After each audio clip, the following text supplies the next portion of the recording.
Hello दोस्तों, स्वागत है आप सभी का मेरे यूट्यूब चैनल सिविल सेवक यूपीएससी पीसीएस में। और हम उत्तराखंड स्पेशल कवर कर रहे हैं और उसमें हम 4 वीडियो ऑलरेडी कवर कर चुके हैं। ये 5वां वीडियो है जिसमें कुछ एग्रीकल्चर का डेटा होगा, वहाँ के कल्चर डेटा होगा, जो वहाँ के फेस्ट होते हैं या जो वहाँ के लोक नृत्य हैं उनका डेटा होगा। तो आप इस वीडियो से उन चीज़ों को कवर कर पाएंगे और मे भी आप एग्ज़ाम में उसको अटेम्प्ट कर पाएँ। तो आइए शुरू करते हैं। एग्रीकल्चर डेटा में आगे है कि राज्य में सर्वाधिक गन्ना उत्पादक जिले कौन से हैं। तो गन्ना सबसे ज़्यादा जो होता है वो ऊधम सिंह नगर में, फिर हरिद्वार में, देहरादून में और उसके बाद नैनीताल में। तो ये कुछ एग्रीकल्चर डेटा है, इसे हम देख लेते हैं। आगे है कि राज्य में संचालित कुल चीनी मिलें कितने हैं। तो 2022 और 23 का डेटा है, उसके हिसाब से 10 चीनी मिलें हैं, जो 2 सरकारी हैं, 4 सहकारी हैं और 4 निजी हैं। कुल मिला के अगर आप एक बात करें तो सरकारी जो चीनी मिलें हैं वो कम है। राज्य के देहरादून में मात्र 1 चीनी मिल है, जबकि ऊधम सिंह नगर व हरिद्वार में कितनी है। तो ऊधम सिंह नगर में 6 हैं और हरिद्वार में 3 हैं। ठीक है, देहरादून में एकमात्र चीनी मिल है। फिर राज्य में आलू की खेती सर्वप्रथम कब शुरू की गई थी। तो ये देहरादून में शुरू की गई है 1823 में। प्रदेश के मैदानी क्षेत्रों में आलू की खेती रबी मौसम में, जबकि पहाड़ी क्षेत्रों में कब होती है। तो आलू की खेती पहाड़ी क्षेत्रों में होती है खरीफ मौसम में। ठीक है, आगे देख लेते हैं। राजकीय नर्सरी उद्यान वगैरह हमें मतलब नहीं है। आगे देख लेते हैं कि उत्तराखंड जैविक उत्पाद परिषद यानी जैविक खेती को बढ़ावा देने का गठन कब किया गया था। जो परिषद का गठन हुआ, ये गठन हुआ है 2003 में। राज्य में उत्पादित शीतोष्ण फलों में उत्पादन मात्रा के घटते क्रम में क्रमशः 3 फल हैं, जिनका प्रोडक्शन जो है वो डिसेंडिंग ऑर्डर में है। तो इसमें नाशपाती है, उसके बाद सेब है और उसके बाद आ जाता है आड़ू। और अगर समशीतोष्ण फलों की बात की जाए तो इनका प्रोडक्शन के मामले में डिसेंडिंग ऑर्डर है। सबसे पहले आम, उसके बाद नींबू वर्गीय फल, फिर लीची और उसके बाद अमरूद। फिर देख लेते हैं कि राज्य में सेब का पहला बाग कहाँ लगाया गया था। तो 1925 में लगाया गया था और हर्षिल क्षेत्र में। राज्य में सेब उत्पादन नहीं होता, केवल ये हरिद्वार और ऊधम सिंह नगर ऐसे जो जिले हैं यहाँ पर सेब का उत्पादन नहीं होता। और राज्य में सर्वाधिक सेब उत्पादक कहाँ उत्पादन कहाँ होता है। जो क्षेत्र है वो हर्षिल क्षेत्र है उत्तरकाशी जिले में। राज्य में सर्वाधिक सेब उत्पादक जिला है उत्तरकाशी, क्योंकि हर्षिल यहाँ पे ही है। ठीक है, राज्य में उत्पादित सेब को अन्य राज्यों में बेचा जाता है, हिमाचली व उत्तराखंडी ब्रांड नाम से बेचा जाता है। हिमाचली या उत्तराखंडी ब्रांड नाम से इसे बेचा जाता है। सेब उत्पादन में देश में उत्तराखंड का स्थान कौन सा है। तो तीसरे नंबर पर आता है सेब उत्पादन में उत्तराखंड, पहले नंबर पर कश्मीर है और दूसरे नंबर पर हिमाचल है। राज्य में प्रमुख लीची उत्पादक जिला नैनीताल है। तो लीची जहाँ सबसे ज़्यादा होती है राज्य में, वो डिस्ट्रिक्ट है नैनीताल और उसके बाद है देहरादून और फिर है हरिद्वार। ठीक है, तो लीची उत्पादक जिले हैं, पहले नैनीताल, फिर देहरादून और उसके बाद हरिद्वार। प्रदेश में नाशपाती का उत्पादन कहाँ नहीं होता। तो केवल ऊधम सिंह नगर में नाशपाती नहीं मिलती है। और नाशपाती उत्पादन में देश में उत्तराखंड का कौन सा स्थान है। तो 2021-22 का डेटा है, तो तीसरे नंबर पर उत्तराखंड आ जाता है, पहले नंबर पर पंजाब है नाशपाती उत्पादन में, दूसरे नंबर पर जम्मू कश्मीर। प्रदेश में अखरोट का उत्पादन कहाँ नहीं होता है। तो अखरोट केवल हरिद्वार व ऊधम सिंह नगर में नहीं होता है। और अखरोट उत्पादन में देश में उत्तराखंड का कौन सा स्थान है। तो उत्तराखंड अखरोट में दूसरे नंबर पर आता है, पहले नंबर पर क्या आ जाता है, जम्मू कश्मीर। आगे देख लेते हैं। आगे है कि राज्य में संतरे एवं नींबू का उत्पादन कहाँ होता है। तो उत्पादन होता है नैनीताल में, अल्मोड़ा में, देहरादून आदि जिलों में यहाँ होता है। राज्य में बागवानी उत्पादों के विपणन हेतु 2 थोक बाजार कहाँ पे हैं। तो एक हरिद्वार में है और दूसरा कहाँ है, हल्द्वानी में। फिर वर्तमान में मशरूम उत्पादन हेतु प्रदेश में कुल उत्पादन इकाइयाँ लगभग 328, ये हटा दीजिए। आगे देख लेते हैं कि प्रदेश में कुल 2 मेगा फूड पार्क हैं, उनका नाम क्या है। तो एक है पतंजलि मेगा फूड पार्क, ये हरिद्वार में है, और दूसरा है हिमालय मेगा फूड पार्क, और ये कहाँ है, काशीपुर ऊधम सिंह नगर में। ये याद रखिएगा, पूछा भी गया है। प्रदेश में फल व सब्जियां के संरक्षण हेतु कुल 31 कोल्ड स्टोरेज हैं, ये सब हटा दीजिए। आगे देखते हैं कि राज्य में सर्वप्रथम चाय की खेती कहाँ शुरू की गई। तो 1830 में शुरू की गई थी। आगे है कि राज्य में चाय के बाग कहाँ कहाँ हैं। तो चाय के बाग हैं अल्मोड़ा में, बागेश्वर में, चंपावत में, पौड़ी, नैनीताल, चमोली, रुद्रप्रयाग, पिथौरागढ़, टिहरी और आइन पर्वतीय जिलों में यहाँ पे हमें देखने को मिल जाते हैं। सॉरी, ठीक है। फिर आगे देख लेते हैं। आगे है कि राज्य के कुल 1441 हेक्टेयर चाय बागान में 586 हेक्टेयर पर क्या की जाती है, जैविक चाय की खेती होती है। राज्य में कहाँ के चाय बागान ब्रिटिश काल से ही टी स्टेट चाय बागान के नाम से प्रसिद्ध हैं। तो कहाँ के हैं, कौसानी, भीमताल, भुआली तथा चौकड़ी के चाय बागान जो हैं वो टी स्टेट चाय बागान के नाम से फेमस है। राज्य में चाय की फैक्ट्रियाँ कितनी हैं। तो 5 हैं, इसमें 4 सरकारी हैं और 1 निजी है। राज्य में संचालित 4 सरकारी चाय फैक्ट्रियाँ कहाँ हैं। एक घोड़ाखाल, ये कहाँ है, नैनीताल में, दूसरा नौटी, ये चमोली जिले में, और फिर चंपावत व हरिनगर में, और ये है बागेश्वर जिले में। आगे देख लेते हैं। निजी क्षेत्र में चाय उत्पादन इकाई स्थापित कहाँ है। तो निजी क्षेत्र में है कौसानी, बागेश्वर में। आगे देख लेते हैं कि वर्तमान में राज्य में चाय का वार्षिक उत्पादन कितना है। तो लगभग 94,000 किलोग्राम वार्षिक उत्पादन है। राज्य में उत्पादित चाय का विक्रय होता है उत्तराखंड टी नाम से। राज्य में कुल प्रारंभिक कृषि ऋण समितियां कितनी हैं? 696 हैं। कुछ डेटा है, इन्हें याद रखिए, कभी कभी सीधे पूछ लेते हैं और लगभग 50 क्वेश्चन पूछे जाने हैं उत्तराखंड स्पेशल से, तो कुछ ऐसे क्वेश्चन होंगे जो उटपटांग हो सकते हैं, तो उनके लिए आप ऑलरेडी तैयार रहिए। तो ऐसे ही कुछ हो सकते हैं, बहुत ज़्यादा फैक्चुअल, बहुत ज़्यादा चीज़ें हो सकती हैं। आगे है, दूध एवं दुग्ध पदार्थों की आपूर्ति की जाती है आंचल ब्रांड नाम से। मिल्क पाउडर प्लांट की स्थापना कहाँ है की गई है? तो ऊधम सिंह नगर में की गई है। फिर ये कुछ स्थल हैं वो देख लेते हैं कि डेयरी शोध एवं विकास केंद्र, तो ये कहाँ है? नैनीताल में। पशु आहार निर्माणशाला, ये रुद्रपुर और ऊधम सिंह नगर में है। ठीक है। राज्य स्तरीय सहकारी डेयरी प्रशिक्षण संस्थान, ये कहाँ है? लाल कुआ, नैनीताल में। गो विज्ञान एवं प्रौद्योगिकी संस्थान कहाँ है? ये पशुलोक, ऋषिकेश में है। गंगा गाय महिला डेयरी योजना, गंगा गाय महिला डेयरी योजना कब शुरू की गई थी? तो गंगा गाय महिला डेयरी योजना शुरू की गई थी 2014-15 में। उत्तराखंड गोवंश संरक्षण अधिनियम कब बना था? ये 2007 में बना था। मौन पालन या मधुमक्खी पालन के लिए प्रसिद्ध क्या है? ये है श्यामला ताल, और ये कहाँ है? चंपावत में। मत्स्य नीति लागू करने वाला देश का पहला राज्य कौन सा है? पहला राज्य है उत्तराखंड, जिसने मत्स्य नीति लागू की है। कब की थी? 2002 में। राज्य में कार्यरत विभागीय मत्स्य प्रक्षेत्र कितने हैं? तो 12 मत्स्य प्रक्षेत्र हैं। ठीक है। मत्स्य इलाका कितना है? 12। अब धार्मिक और पर्यटन वाला देख लेते हैं कि राज्य सरकार द्वारा 2001 के बाद एक बार पुनः पर्यटन वर्ष घोषित किया गया। तो पहला पर्यटन वर्ष 2001 में घोषित किया गया था और दूसरा घोषित किया 2015 में। फिर राज्य में प्रथम पर्यटन नीति की घोषणा कब की गई थी? तो पहली प्रथम पर्यटन नीति जो आई थी वो 26 अप्रैल 2001 को घोषित की गई थी। आगे है, राज्य में नई पर्यटन नीति को मंत्रिमंडल ने कब मंजूरी दी थी? तो ये मार्च 2023 को मंजूरी मिली थी। कुल रोजगार में पर्यटन क्षेत्र का योगदान कितना है? तो 26.87। ठीक है। 26.87% किसका योगदान है पर्यटन का टोटल एम्प्लॉयमेंट में। राष्ट्रीय स्तर के होटल मैनेजमेंट संस्थान की स्थापना कहाँ की गई है? तो ये देहरादून में की गई है।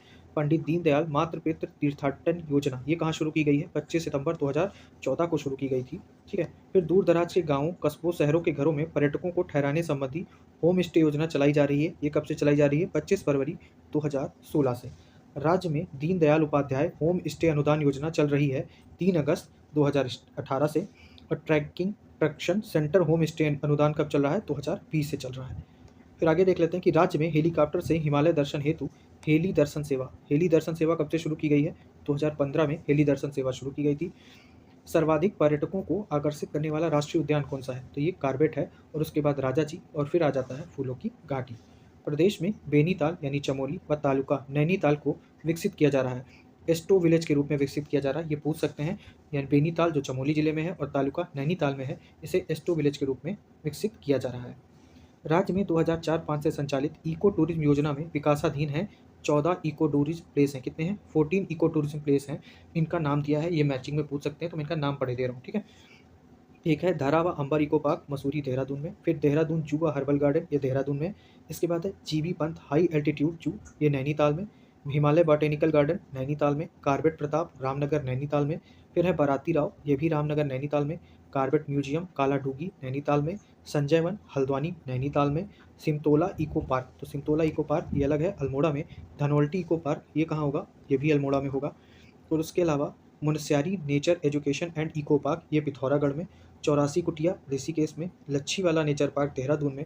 और कौड़िया इको पार्क ये टिहरी में होगा। और ये टोटल हो गए 14 इको टूरिज्म प्लेस। ठीक है।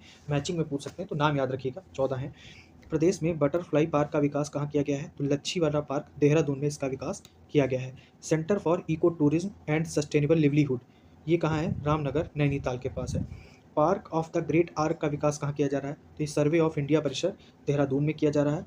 वह योजना जिसमें प्रत्येक जिले के एक एक पर्यटन स्थल का थीम आधारित विकसित किया गया है, तो 13 जिले और 13 स्थल योजना वहाँ पे है। ठीक है। आगे देख लेते हैं कि नवग्रह सर्किट के केंद्र के थीम पर कटारमल, तो ये कटारमल सूर्य मंदिर का निर्माण कहाँ किया गया है? कटारमल सूर्य मंदिर ये अल्मोड़ा में है। हिमालय दर्शन के थीम पर मुक्तेश्वर का विकास, तो मुक्तेश्वर नैनीताल में है। देवी के 52 शक्तिपीठ थीम पर 52 शक्तिपीठ का विकास हरिद्वार में किया गया है। आगे देख लेते हैं जो कुछ इंपॉर्टेंट फैक्ट होंगे। आगे है कि राज्य के 4 धाम जो हैं उन्हें ऊंचाई के बढ़ते क्रम में लगाना है, तो उसमें सबसे नंबर ऊंचाई में आ जाएगा गंगोत्री। बढ़ते क्रम में लगाने की बात हो रही है, यानी असेंडिंग ऑर्डर, तो नीचे से गंगोत्री, उसके बाद बद्रीनाथ, फिर यमुनोत्री और सबसे ऊपर केदारनाथ। ठीक है।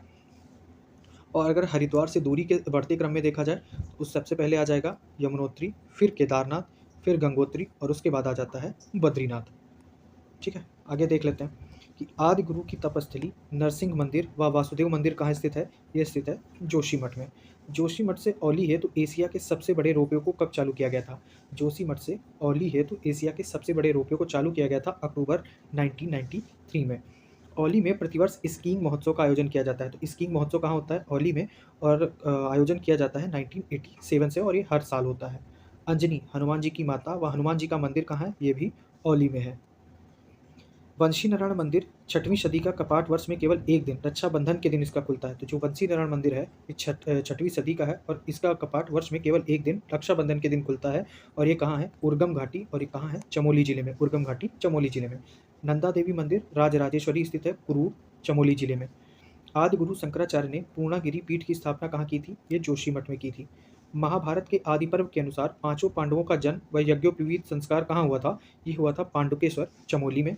जय व विजय नामक पर्वत कहाँ स्थित है? तो जय व विजय नामक पर्वत है पांडुकेश्वर चमेली में, पांडुकेश्वर चमोली में। नर व नारायण नामक पर्वत के मध्य बद्रीनाथ धाम है, लेकिन बद्री विशाल कहाँ है? ये नारायण पर्वत की तलहटी में है बद्री विशाल। नर व नारायण पर्वत को माना क्या जाता है? अर्जुन व विष्णु का स्वरूप, यानी अर्जुन व विष्णु यानी कृष्ण का स्वरूप नर व नारायण पर्वत को मानते हैं। फिर है शंभु व निशंभु नामक पर्वत कहाँ है? तो ये नीलकंठ पौड़ी में है शंभु व निशंभु। लक्ष्मण बूटी के लिए प्रसिद्ध द्रोणागिरी ब्रह्मगिरी नामक एक पर्वत अल्मोड़ा में है, जबकि दूसरा कहाँ है? नीति चमोली में। फिर आगे है कि व्यासी घाटी है, तो व्यासी घाटी पौड़ी में है, व्यास घाटी पिथौरागढ़ में है, जबकि अगर व्यासी घाटी की बात हो जाए तो वो पौड़ी में है, व्यास घाटी की बात हो जाए तो वो पिथौरागढ़ में, जबकि व्यासी कहाँ है? ये देहरादून में है। राज्य में एक गरुड़ चट्टी केदारनाथ के पास है, जबकि दूसरी कहाँ है? ये ऋषिकेश लक्ष्मण झूला के निकट पौड़ी में है। कहाँ है? ऋषिकेश लक्ष्मण झूला के निकट पौड़ी में। नर कंकाल के लिए प्रसिद्ध कुंड रहस्यमय कुंड ये कहाँ है? ये है रूप कुंड चमोली में। गंगोत्री या यमुनोत्री के कपाट वैशाख शुक्ल तृतीया अक्षय तृतीया को खुलते हैं, जबकि बंद कब होते हैं? तो ये भैया दूज को होते हैं। इन्हें याद रखिएगा, ठीक है, कपाट कब खुलते बंद होते हैं।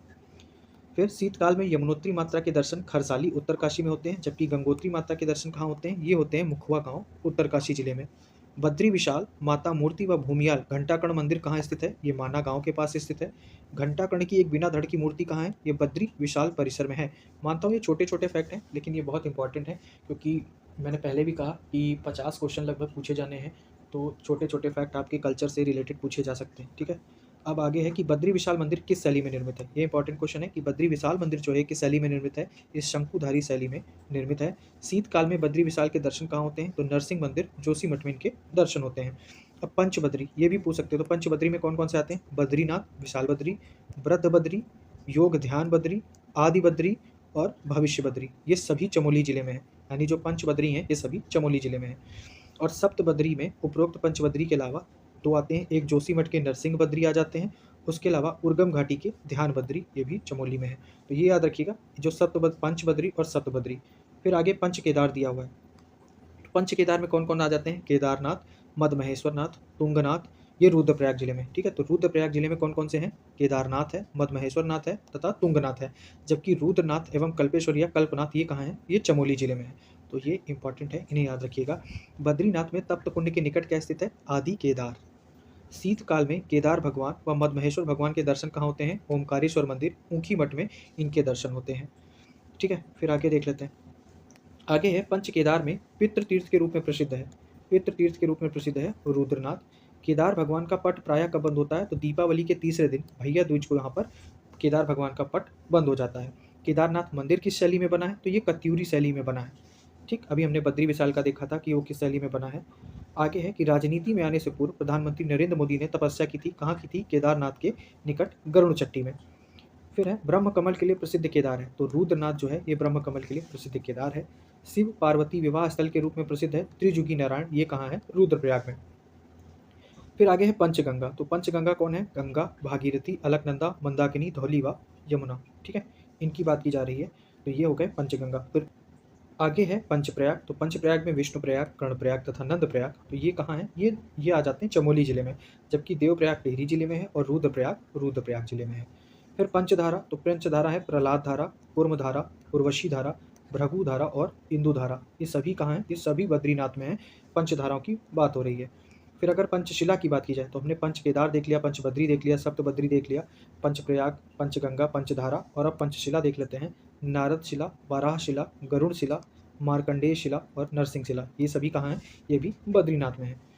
फिर आगे देख लेते हैं कि सरस्वती नदी पर भीम पुल व भीमशिला, माना गांव व रावण शिला, ये कहाँ है? ये चमोली में है। ठीक है, सरस्वती नदी पर है भीम पुल, भीमशिला और रावण शिला, ये कहाँ है? चमोली में। आगे है कि भागीरथ शिला स्थित कहाँ है? तो भागीरथ शिला स्थित है गंगोत्री में।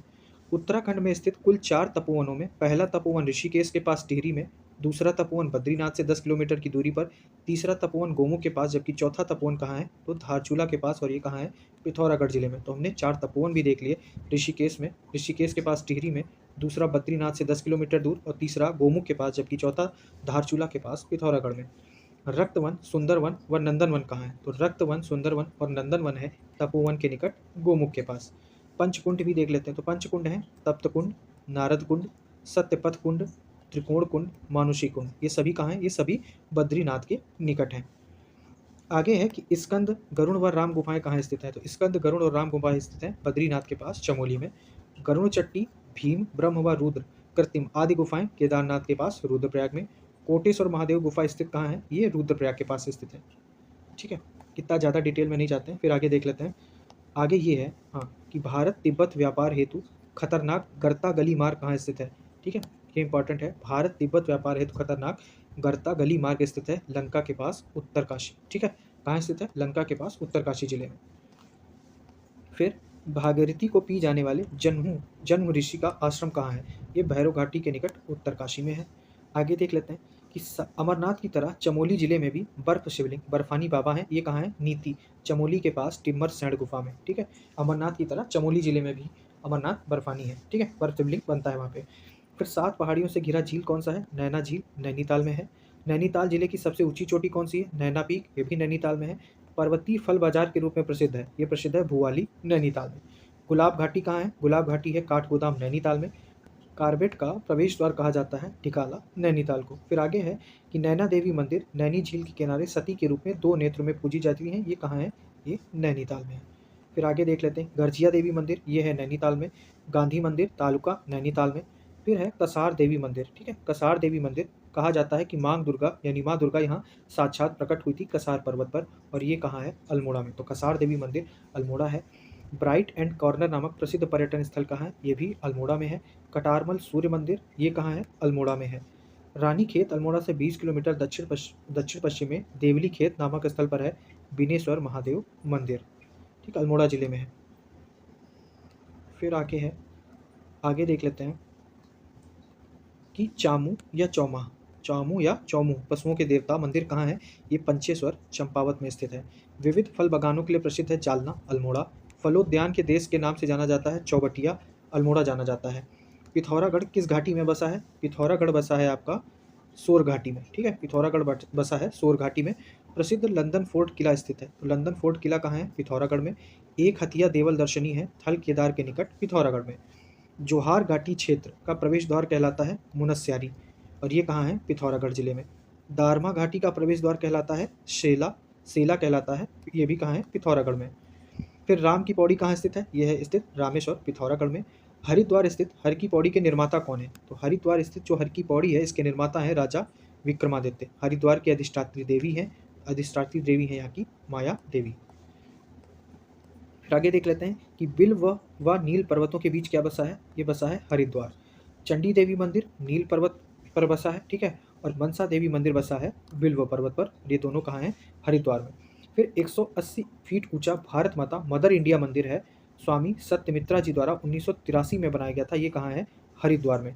राज्य में एक सहस्त्रधारा देहरादून में, दूसरी चमोली जिले में माणा से आगे, जबकि तीसरी कहाँ है? सरयू का मूल स्थान बागेश्वर में। ठीक है, पहली है देहरादून में, दूसरी माना में और तीसरी है बागेश्वर में। राज्य में पंचेश्वर पिथौरागढ़ में है, जबकि सप्तेश्वर कहाँ है? ये चंपावत घाटी में है। आगे है हजरत अलाउद्दीन अहमद साबिर की दरगाह कहाँ है? तो ये पिराने कलियर रुड़की में है। प्रसिद्ध रोबर्स गुफाएं कहाँ स्थित हैं? ये है गुच्चू पानी, देहरादून में। मसूरी की सबसे ऊंची चोटी कौन सी है? मसूरी की सबसे ऊंची चोटी है गनहिल पहाड़ी। ऋषिकेश में गंगा पर स्थित राम लक्ष्मण व जानकी झूला पुल जोड़ते हैं देहरादून व पौड़ी जिलों को जोड़ते हैं, ये जो वहाँ पर झूले हैं। फिर आगे देख लेते हैं कि गंगोत्री या यमुनोत्री का कपाट कब खुलता है? ये खुलता है अक्षय तृतीया, वैशाख शुक्ल तृतीया को। फिर रावण के तपस्थल के रूप में क्या प्रसिद्ध है? ये प्रसिद्ध है दसौलीगढ़, गोपेश्वर, चमोली। तो ये सारे फैक्ट मैं कवर नहीं कर रहा हूँ, मैं लिंक दे दूंगा डिस्क्रिप्शन में। आप टेलीग्राम चैनल पे ऐड हो जाइएगा, वहाँ मैं ये पीडीएफ डाल दूंगा। आप वहाँ से बाकी जो आपको लगते हैं इंपॉर्टेंट है, आप वहाँ से भी कवर कर सकते हैं। ठीक है, आगे देखते हैं कि कालिदास की जन्मस्थली मानी जाती है। कालिदास की जन्मस्थली मानते हैं कविल्टा, रुद्रप्रयाग में काली मठ के पास। अंगाली देवी को समर्पित अंगाली मठ कहाँ स्थित है? ये स्थित है भटवाड़ी के निकट टिहरी में। सुरकुंडा देवी मंदिर सुरकुट पर्वत पर, यह स्थित कहाँ है? कटुखाल टिहरी में। ठीक है, सुरकुंडा देवी मंदिर। आगे है धारी देवी मंदिर, इन्हें उत्तराखंड की रक्षक देवी कहा जाता है। अलकनंदा स्थित है श्रीनगर पौड़ी में। फिर प्रसिद्ध पर्यटन स्थल है, एक है खिरसू। तो ये प्रसिद्ध पर्यटन स्थल खिरसू कहाँ स्थित है? पौड़ी में है, पौड़ी जिले में है। प्रसिद्ध अनासक्ति और लक्ष्मी आश्रम स्थित है कौसानी, बागेश्वर में। पूर्णागिरी मंदिर कहाँ स्थित है? यह स्थित है चंपावत में। कुमाऊं क्षेत्र का पहला नगर किसको माना जाता है? तो कुमाऊं क्षेत्र का पहला नगर माना जाता है चंपावत को मानते हैं कुमाऊं क्षेत्र का पहला नगर। आगे यहाँ पर प्राचीन व उपनाम वाले, जिनका मतलब पहले अलग नाम था, तो देख लेते हैं कि जो छोटा कश्मीर उपनाम है, सोर क्षेत्र प्राचीन नाम है, ये किसका है? पिथौरागढ़ का। ठीक है, पिथौरागढ़ का छोटा कश्मीर और सोर क्षेत्र नाम था। फिर आदि या छोटा कैलाश किसको प्राचीन नाम है? ओम पर्वत पिथौरागढ़ का आदि या छोटा कैलाश। कुमाऊं का द्वार किसको बोलते हैं? काठ गोदाम या हल्द्वानी, नैनीताल में है। कालों का डॉडा इसका प्राचीन नाम है, इसको किसको बोलते हैं? लैंसडाउन, ये कहाँ है? पौड़ी में, इसको बोलते हैं कालों का डॉडा। फिर आगे है हिमालय का टिपिन टॉप। हिमालय का टिपिन टॉप किसको बोलते हैं? तो हिमालय का टिपिन टॉप बोलते हैं गोमुख का तपोवन क्षेत्र, उत्तरकाशी जिले में। संस्कृत नगरी किसको बोलते हैं? हरिद्वार व ऋषिकेश दोनों को। पर्यटकों की नगरी किसको बोलते हैं? रानीखेत, अल्मोड़ा को पर्यटकों की नगरी बोलते हैं। उत्तराखंड का मिनी स्विट्जरलैंड, तो उत्तराखंड का मिनी स्विट्जरलैंड है चोपता, रुद्रप्रयाग में। ठीक है, गंगा का मायका बोलते हैं मुखवा, उत्तरकाशी को। ऊसा मठ किसको बोलते हैं? ऊखी मठ को बोलते हैं ऊसा मठ। हिमालय की द्वारिका, मंदिरों की नगरी, मीठी मूलियों का क्षेत्र, ये बोलते हैं द्वारा हाट, और ये कहाँ है? अल्मोड़ा में, हिमालय की द्वारिका। कालकूट या कालकोटी या काल पर्वत या कालशिला, ये किसको बोलते हैं? ये बोलते हैं कालसी, देहरादून को। कालकूट या कालकोटी, ठीक है, कालसी को बोलते हैं। एक चक्रा बोलते हैं चक्राता को, जो कि देहरादून में है। फिर कुब्जा मृक प्राचीन नाम, संत नगरी, कैपिटल ऑफ एडवेंचर, ये किसको बोलते हैं? ऋषिकेश को। मौनी की रेती, इसे बोलते हैं मुनि की रेती, ये कहाँ है? ऋषिकेश में, टिहरी में। गायत्री तीर्थ, तो ये कहाँ है? शांति कुंज, हरिद्वार में। मूर्तियों का भंडार, इसको बोलते हैं लाख मंडल, और ये है मूर्तियों का भंडार, उपनाम है लाख मंडल, देहरादून का।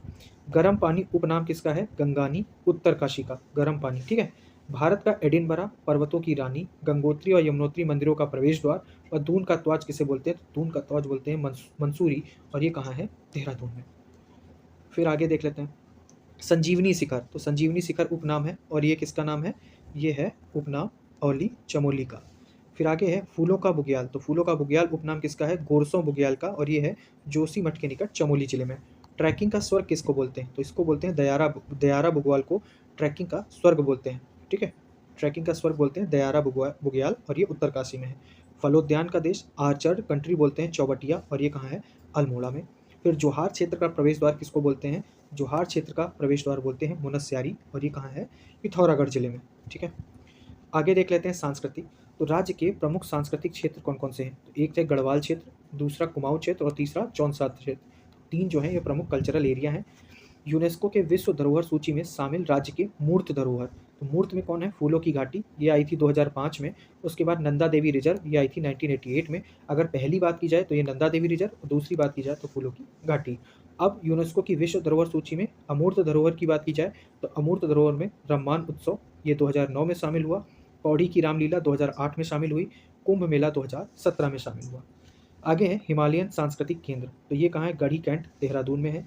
संस्कृति के विकास के लिए की गई है 2004 में देहरादून में संस्कृति साहित्य एवं कला परिषद की स्थापना, ये इंपॉर्टेंट है। तो संस्कृति साहित्य एवं कला परिषद कब बनी? 2004 में, और कहाँ बनी? देहरादून में।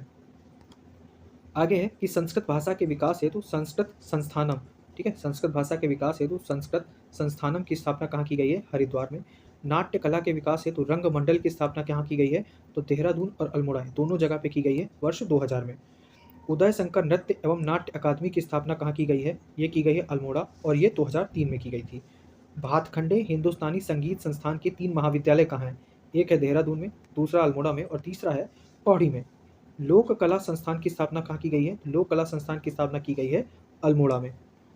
आगे चित्रकला देख लेते हैं। कुछ ही छोटी छोटी चीज़ें हैं कि राज्य में चित्रकला के सबसे प्राचीनतम शैलचित्र हमें कहाँ मिलते हैं। ये कल्चर से रिलेटेड हो जाएगा, आर्ट एंड कल्चर से।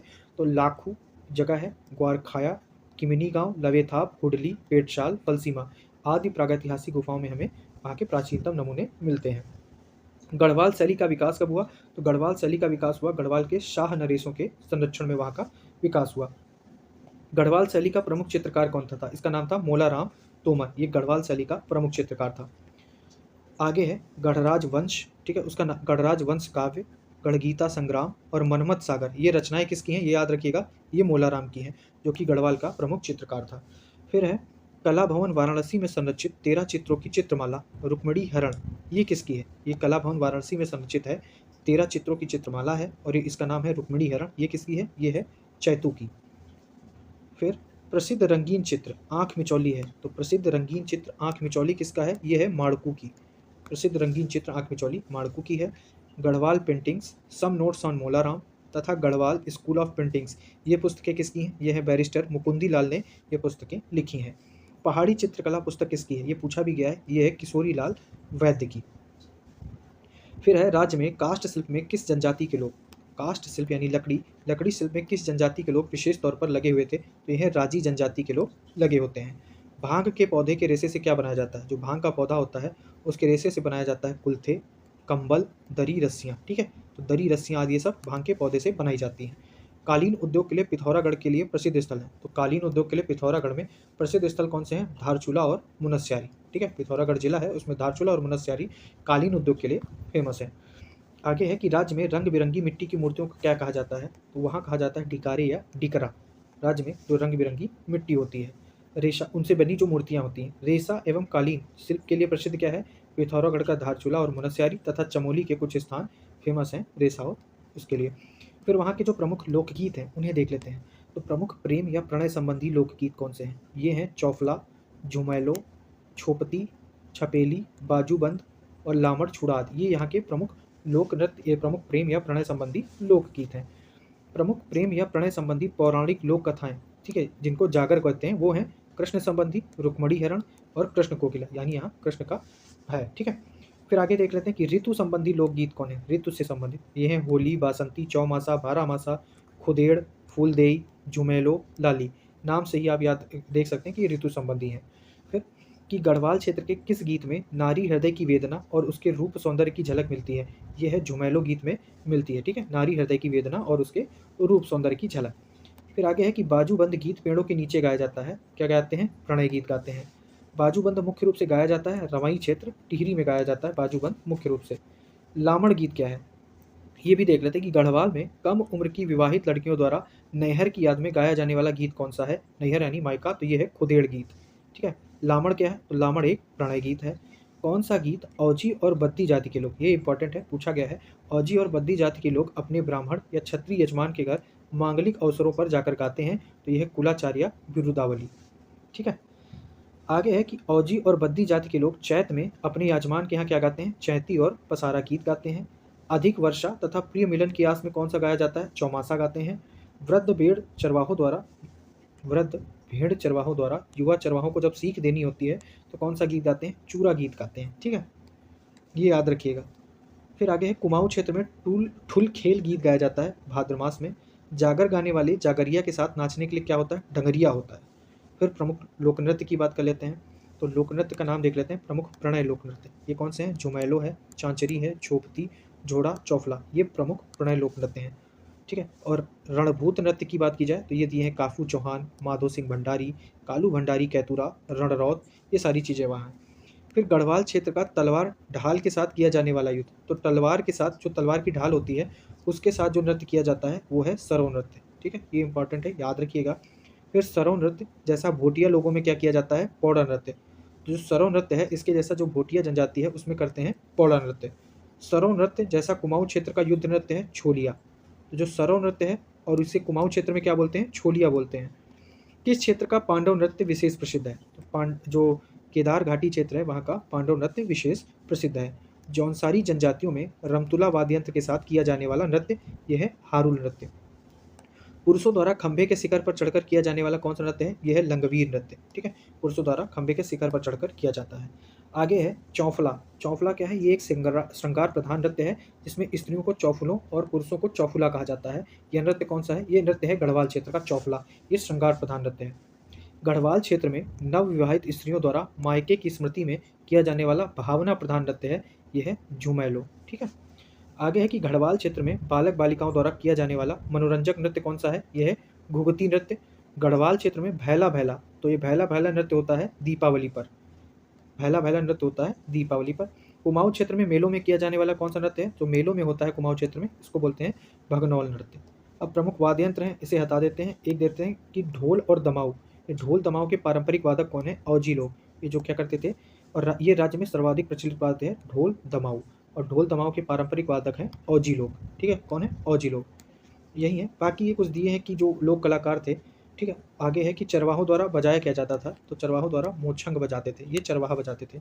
अब लोक कलाकार हैं, इन्हें देख लेते हैं। दो चार हैं। जीत सिंह नेगी, तो ये गढ़वाली के प्रमुख गायक हैं, जीत सिंह नेगी।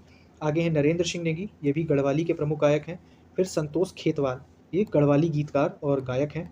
पद्मश्री बसंती बिष्ट व हेमा नेगी, पद्मश्री बसंती बिष्ट व हेमा नेगी ये क्या है? गढ़वाल कुमारी जागर गायिका। ठीक है, गढ़वाल कुमाऊं जागर गायिका हैं। गिरीश तिवारी, इनका उपनाम है गिरदा, ये कुमाऊनी जनकवि हैं। रतन सिंह जौनसारी, ये क्या हैं? जौनसारी रंगकर्मी, कवि और लेखक हैं। नंदलाल भारती, ये जौनसारी गायक हैं। उसके अलावा जुबिन नौटियाल व सोनू कक्कड़, ये बॉलीवुड पार्श्व गायक व गायिका हैं। और आकाशवाणी के क्षेत्र में देखें तो उत्तर भारत का पहला सिनेमाघर, ठीक है, उत्तर भारत का पहला सिनेमाघर 1914 में शुरू हुआ था। और कहाँ हुआ था? द इलेक्ट्रिक पिक्चर पैलेस, ये मसूरी में शुरू किया गया था उत्तर भारत का पहला सिनेमाघर। राज्य सरकार द्वारा राज्य फिल्म नीति लागू की गई है 2015 में। राज्य की लोक भाषा में फिल्मों का निर्माण शुरू हुआ 1983 से। ठीक है, लोक भाषा में जो फिल्मों का निर्माण हुआ वो 1983 से शुरू हुआ। तो ये कुछ इंपॉर्टेंट फैक्ट है, ठीक है, इन्हें याद रखिएगा। आगे देख लेते हैं उत्तराखंड राज्य द्वारा प्रदत्त प्रमुख पुरस्कार और सम्मान। ठीक है, तो इसमें जो पहले दिया गया और जिसको आखिरी में दिया गया उन्हें ही देख लेते हैं।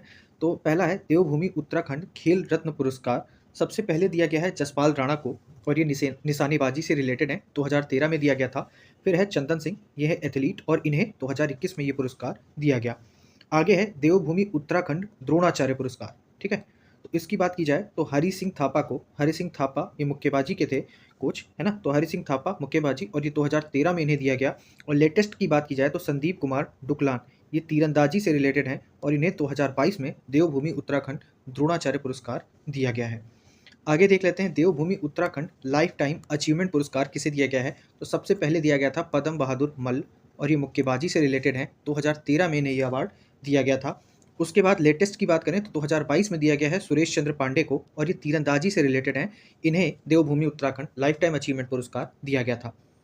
आगे दिया गया है उत्तराखंड गौरव सम्मान, जो कि मुझे लगता है 2021 से ही दिया है, तो 2021 से ये शुरू हुआ है ये पुरस्कार। और इसमें सबसे पहले पुरस्कार दिया गया है स्वर्गीय नारायण दत्त तिवारी, एनडी तिवारी, ये पूर्व मुख्यमंत्री हैं, इन्हें 2021 में दिया गया। 2021 में 5 लोगों को दिया गया है, उनका नाम देख लेते हैं उत्तराखंड गौरव सम्मान के लिए। रस्किन बॉन्ड, जो कि साहित्यकार हैं, इन्हें 2021 में दिया गया। बख्शेंद्री पाल, ये पर्वतारोही हैं, इन्हें 2021 में दिया गया। फिर है नरेंद्र नेगी, ये लोक कलाकार हैं, और इन्हें ही 2021 में दिया गया। अनिल प्रकाश जोशी, ये पर्यावरणविद हैं, 2021 में इन्हें भी उत्तराखंड गौरव सम्मान दिया गया। 2023 की अगर बात करें तो बसंती बिष्ट, जो कि लोक गायिका हैं, इन्हें ये पुरस्कार मिला। माधुरी बर्थवाल, ये भी लोक गायिका हैं, इन्हें भी 2023 में ये पुरस्कार दिया गया। इसके अलावा राजेंद्र सिंह बिष्ट, समाज सेवी, इन्हें 2023 में पुरस्कार दिया गया। और सच्चिदानंद भारती, जो कि पर्यावरणविद हैं, इन्हें भी ये पुरस्कार 2023 में दिया गया। अभी हमने उत्तराखंड गौरव पुरस्कार देखा, अब है उत्तराखंड साहित्य गौरव सम्मान। तो इसका प्रारंभ 2023 से हुआ है, ये लेटेस्ट है, ये हमारे एग्जाम के लिए थोड़ा इंपॉर्टेंट हो जाता है। इसे प्रारंभ किसने किया है? उत्तराखंड भाषा संस्थान ने इसे प्रारंभ किया है, और इसका उद्देश्य है उत्कृष्ट साहित्य सृजन करने वाले साहित्यकारों को सम्मान प्रदान करना। हिंदी, उर्दू, पंजाबी एवं अन्य लोक भाषाओं व बोलियों में ये पुरस्कार दिया जाएगा। ठीक है, तो आइए देख लेते हैं। पहला है उत्तराखंड मौलिक पुस्तक लेखन पुरस्कार। तो उत्तराखंड मौलिक लेखन पुस्तक पुरस्कार, भाषा कौन सी है? भाषा हिंदी, यानी विषय जो है विषय हिंदी है, और पुरस्कार का नाम है इसमें महादेवी वर्मा पुरस्कार, महाकाव्य, खंड काव्य, काव्य रचना में। तो इसमें किसी को नहीं मिला है, आप देख सकते हैं। शैलेश मटियानी पुरस्कार की बात की जाए तो ये काव्य साहित्य में दिया गया है अमृता गिरीश पांडे को। ठीक है, शैलेश मटियानी पुरस्कार। फिर अगला है डॉक्टर पीताम्बर दत्त बड़त्वाल पुरस्कार। तो डॉक्टर पीताम्बर दत्त बड़त्वाल पुरस्कार अन्य गद्य विधाओं में, और ये दिया गया है प्रकाश तिवारी को। अब साहित्यिक पत्र पत्रिका तथा लेखन पुरस्कार यानी पत्र पत्रिकाओं में किसे दिया गया है, अवार्ड का नाम है भैरव दत्त धुलिया पुरस्कार। भैरव दत्त धुलिया पुरस्कार साहित्यिक, त्रैमासिक, द्वैमासिक और त्रैमासिक पत्रिकाओं पर, ठीक है। और ये दिया गया है दामोदर जोशी देवासु, जिनका उपनाम है, ठीक है, दामोदर जोशी देवासु, उन्हें ये दिया गया है। अगला है उत्तराखंड नवोदित साहित्य उदीयमान सम्मान, ठीक है, नवोदित साहित्य उदीयमान सम्मान। तो हिंदी में है चंद्र कुमार बड़थवाल सम्मान। ये हिंदी साहित्य में जो नवोदित लेखक हैं उन्हें दिया जाता है, और ये दिया गया है संतोष कुमार तिवारी को। तो इसी श्रेणी में दिया गया, हिंदी श्रेणी में। तो इतना ही देखते हैं, बाकी किसी श्रेणी में नहीं है तो उसे छोड़ देते हैं। फिर उत्तराखंड दीर्घकालीन उत्कृष्ट साहित्य सृजन पुरस्कार, और इसमें लोक भाषा या लोक साहित्य से रिलेटेड पुरस्कार होता है गुमानी पंत पुरस्कार। तो गुमानी पंत पुरस्कार किसको दिया जाता है, जो कि कुमाऊनी बोली भाषा में दीर्घकालीन उत्कृष्ट साहित्य सृजन करते हैं, उन्हें यह पुरस्कार दिया जाता है, और यह दिया गया है राजेंद्र सिंह बोरा को। और भजन सिंह सिंह पुरस्कार किसे दिया जाता है, जो कि गढ़वाली बोली भाषा में करते हैं, गढ़वाली बोली भाषा में दीर्घकालीन उत्कृष्ट साहित्य सृजन करते हैं, इन्हें कहते हैं नरेंद्र कठैत, ठीक है, भजन सिंह पुरस्कार। फिर गोविंद चातक पुरस्कार किसे दिया गया है, उत्तराखंड की बोलियों एवं उपबोलियों में दीर्घकालीन उत्कृष्ट साहित्य सृजन करना, तो इसे दिया गया है महावीर रवाल्टा को ये पुरस्कार दिया गया है। और उर्दू की बात की जाए तो उर्दू में है प्रोफेसर उनवान चिश्ती पुरस्कार, ये उर्दू के लिए होता है, और ये दिया गया है राजेश आनंद, और इनका उपनाम है अभीर, ठीक है, राजेश आनंद अभीर को उर्दू श्रेणी में दिया गया है। पंजाबी की बात की जाए तो अध्यापक पूर्ण सिंह पुरस्कार, ये पंजाबी के लिए दिया गया है, और ये दिया गया है गुरदीप सिंह को। तो ये सारे पुरस्कार हैं, इन्हें याद रखिएगा, ठीक है। और 2023 में लेटेस्ट आया है, इसलिए इसे अच्छे से याद करना है। फिर आगे देख लेते हैं राज्य व देश में प्रथम। तो राज्य व देश में जो प्रथम चीज़ें हुई हैं उन्हें वन लाइनर में हम देख लेते हैं। राज्य के प्रथम भारत रत्न प्राप्तकर्ता, तो भारत रत्न प्राप्तकर्ता है पंडित गोविंद बल्लभ पंत, 1957 में मिला था। प्रथम पद्म विभूषण प्राप्तकर्ता ये मिला था डॉक्टर घनानंद पांडे को 1969 में, और विज्ञान के लिए। राज्य के प्रथम पद्म भूषण प्राप्तकर्ता ये है कमलेंदुमती शाह, 1958 में, और ये समाज सेवा के लिए मिला था। पद्मश्री की बात की जाए तो ये छत्रपति जोशी को, और ये वायरलेस विशेषज्ञ के तौर पर इन्हें ये पुरस्कार दिया गया था। राज्य के प्रथम राष्ट्रीय वीरता पुरस्कार, तो राष्ट्रीय वीरता पुरस्कार दिया गया है हरीश राणा को 2003 में, उत्तरकाशी जिले में, ठीक है, उत्तरकाशी जिले के हैं। फिर राज्य के प्रथम ज्ञानपीठ पुरस्कार प्राप्तकर्ता, जो प्रथम ज्ञानपीठ पुरस्कार दिया गया है वो सुमित्रा नंदन पंत को मिला है 1968 में। इनकी कृति थी चिदम्बरा के लिए, तो चिदम्बरा के लिए पंत जी को दिया गया था ज्ञानपीठ पुरस्कार। राज्य के प्रथम साहित्य अकादमी पुरस्कार प्राप्तकर्ता, तो ये हैं सुमित्रा नंदन पंत, और ये इनकी पुस्तक कला और बूढ़ा चांद के लिए 1960 में यह अवार्ड इन्हें दिया गया था। राज्य के द्वितीय साहित्य अकादमी पुरस्कार प्राप्तकर्ता ये लीलाधर जगूड़ी को 1997 में दिया गया था। राज्य के प्रथम द्रोणाचार्य पुरस्कार प्राप्तकर्ता महिला, ठीक है, ये महिला हैं, इनका नाम है हंसा मनराल, और ये 2001 में इन्हें ये अवार्ड दिया गया था। कॉमनवेल्थ खेल में राज्य के प्रथम पदक प्राप्तकर्ता, कॉमनवेल्थ खेल में राज्य के प्रथम पदक प्राप्तकर्ता हैं हरि सिंह, 1958 में ये मिला था मिडिल वेट के रूप में कांस्य। और राज्य एशियाई खेल की बात की जाए तो इसमें भी हरि सिंह है 1958 में। फिर सैफ एवं कॉमनवेल्थ खेलों में राज्य के सर्वाधिक स्वर्ण प्राप्तकर्ता, तो ये मिला है जसपाल राणा को, ठीक है, तो ये याद रखिएगा, जसपाल राणा को ये मिला है। आगे है राज्य के प्रथम परमवीर चक्र प्राप्तकर्ता मेजर सोमनाथ शर्मा, ये कुमाऊं रेजिमेंट के थे, इन्हें ये परमवीर चक्र प्राप्तकर्ता मिला है। ये मेजर सोमनाथ शर्मा ये पहले परमवीर चक्र प्राप्तकर्ता है। फिर राज्य के प्रथम अगर अशोक चक्र प्राप्तकर्ता की बात की जाए तो ये है भवानी दत्त जोशी, भवानी दत्त जोशी को ये मिला है। राज्य के प्रथम देवभूमि खेल रत्न पुरस्कार, तो राज्य का पहला देवभूमि खेल रत्न पुरस्कार किसे दिया गया है, निशानेबाज जसपाल राणा को 2013 में। राज्य का प्रथम देवभूमि द्रोणाचार्य पुरस्कार किसे दिया गया है, ये दिया गया है मुक्के सिंह हरि सिंह थापा को 2013 में। और प्रथम देवभूमि लाइफ टाइम अचीवमेंट पुरस्कार की बात की जाए तो ये दिया गया है पद्म बहादुर मल्ल को 2013 में। तो ये कुछ इंपॉर्टेंट हैं, और जो वहाँ के एग्जाम हुए वहाँ पे पूछे भी गए हैं, तो ये नाम जरूर याद रखिएगा। 2-3 बार वीडियो देखेंगे और अपने नोट्स के साथ, तो ये चीज़ें आपको बहुत जल्दी रिवाइज हो जाएंगी। फिर राज्य के प्रथम जिन्हें रेमन मैग्सेसे पुरस्कार मिला है, तो रेमन मैग्सेसे पुरस्कार सबसे पहले किसे मिला है, ये श्री चंडी प्रसाद भट्ट को 1982 में, और ये पर्यावरण के में काम करने के लिए इन्हें दिया गया था। फिर विश्व का द्वितीय एवं एशिया का प्रथम युवा ग्रैंड मास्टर, ये हैं परिमार्जन नेगी, 13 वर्ष 142 दिन की आयु में। राज्य के प्रथम थल सेना अध्यक्ष कौन रहे हैं, जनरल विपिन चंद्र जोशी, 1993-94 पिथौरागढ़ से रिलेट करते हैं ये। आगे है राज्य के प्रथम नौसेना अध्यक्ष, तो ये हैं एडमिरल देवेंद्र जोशी। फिर राज्य के पहले राष्ट्रीय सुरक्षा सलाहकार, राज्य के पहले राष्ट्रीय सुरक्षा सलाहकार हैं अजीत कुमार डोभाल, पौड़ी से, ठीक है, 30 मई 2014 से। राज्य के प्रथम स्वतंत्रता संग्राम सेनानी, इन्हें कहता है कालू महारा, और ये 1857। चिपको आंदोलन की प्रथम सूत्रपातकर्ता कौन है, ये हैं गौरा देवी चिपको आंदोलन की। मैत्री आंदोलन के प्रथम सूत्रपात कौन है, कल्याण सिंह रावत हैं। फिर आगे देख लेते हैं कि देश व प्रदेश के सबसे कम उम्र के एनिमेटर कौन है। सबसे कम उम्र के एनिमेटर हैं अमन रहमान और ये देहरादून से बिलोंग करते हैं। हिंदी विषय को लेकर डॉक्टरेट की डिग्री पाने वाले राज्य के प्रथम व्यक्ति ये हैं डॉक्टर पीताम्बर दत्त बड़त्वाल। राज्य का प्रथम समाचार, तो राज्य का प्रथम समाचार पत्र है द हिल्स, 1842 में मसूरी से निकला।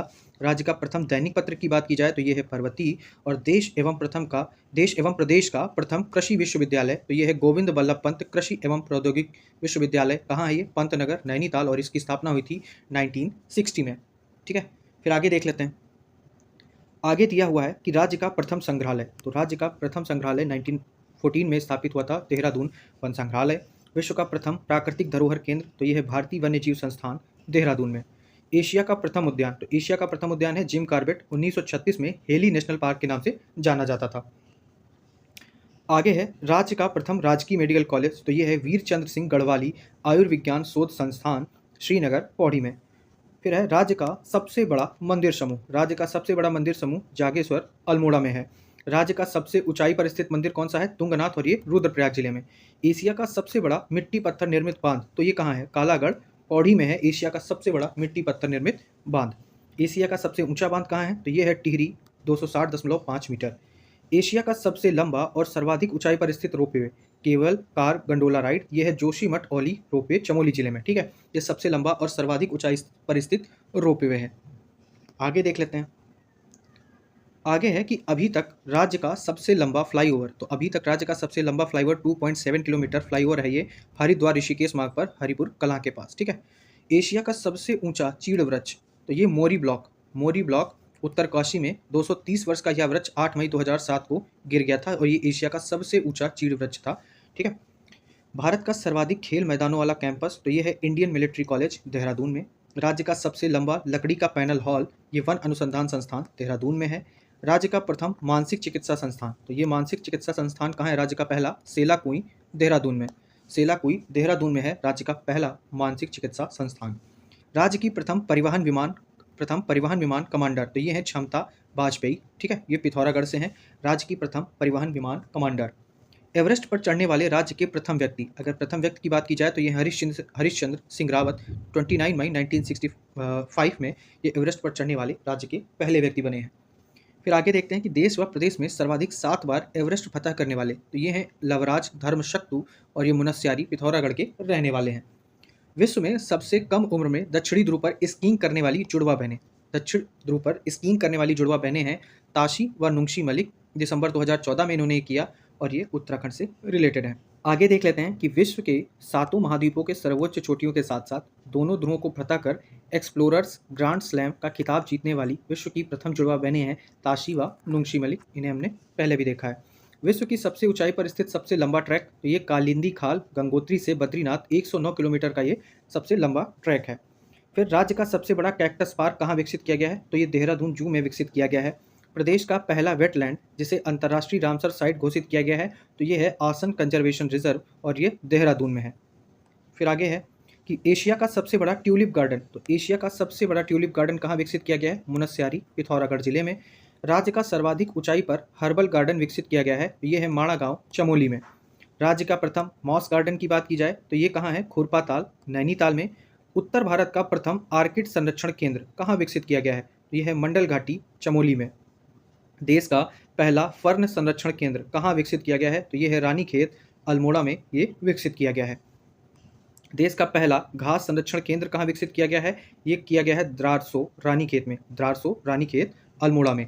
ठीक है, फिर है देश का पहला पॉलिनेटर यानी परागकण पार्क कहाँ विकसित किया गया है? तो ये हल्द्वानी, नैनीताल में विकसित किया गया है देश का पहला पॉलिनेटर परागण पार्क।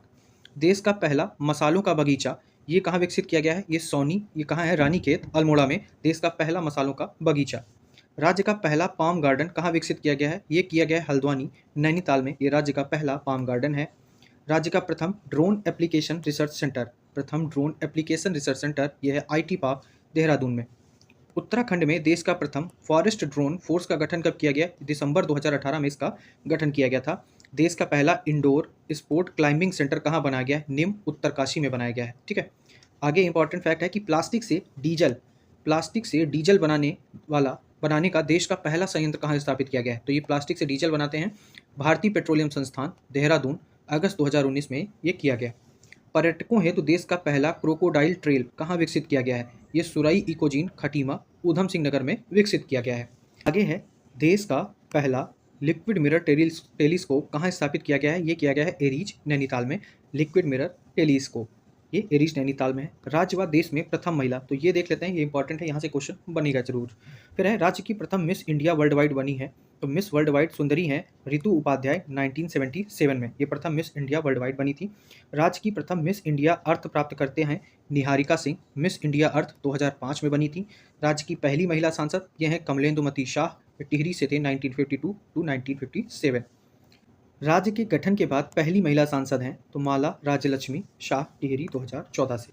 राज्य की प्रथम महिला राज्यसभा सदस्य ये हैं मनोरमा शर्मा, डोबरियाल 2014 में। राज्य की प्रथम महिला पद्म पुरस्कार पद्म भूषण जिन्हें मिला है वो हैं कमलेंदुमती शाह 1958 में। राज्य की प्रथम महिला IAS हैं ज्योतिराव पांडे। राज्य की प्रथम महिला विधानसभा अध्यक्ष, ये इंपॉर्टेंट है, ये याद रखिएगा, प्रथम महिला विधानसभा अध्यक्ष हैं रितु खंडूरी 2022 में। ठीक है, राज्य की प्रथम महिला मेजर जनरल ये है माया टमटा। फिर आगे देख लेते हैं। आगे है कि राज्य की प्रथम महिला नौसेना लेफ्टिनेंट व पाल नौका से समुद्र का चक्कर लगाने वाली पहली महिला ये हैं वर्तिका जोशी। एवरेस्ट फतह करने वाली देश एवं प्रदेश की पहली महिला हैं तो ये सुश्री बछेंद्री पाल हैं, ये देश एवं प्रदेश की पहली महिला हैं। एक वर्ष के अंदर दोनों ध्रुवों पर तिरंगा फहराने वाली देश व राज्य की प्रथम महिला तो ये हैं भूगर्भ वैज्ञानिक व पूरा वनस्पति वैज्ञानिक डॉक्टर विनीता फर्त्याल। ठीक है, ये कहाँ से हैं? नैनीताल से हैं। आगे है, एवरेस्ट फतह करने वाली सबसे कम उम्र की जुड़वा बहनें, तो इन्हें हमने पहले भी देखा था, ये है ताशी व नुंगशी मलिक, इन्होंने 2013 में ये काम किया था। तो कुल मिला के अभी हम खाली उत्तराखंड का जो पॉपुलेशन है उसको हम उस पर एक नया वीडियो बनाएंगे। उसके अलावा आप अपनी तैयारी करते रहिए और जो भी वीडियो बन गए हैं उन्हें बार बार देखिए, तो उससे आपका रिवीजन बहुत जल्दी हो जाएगा।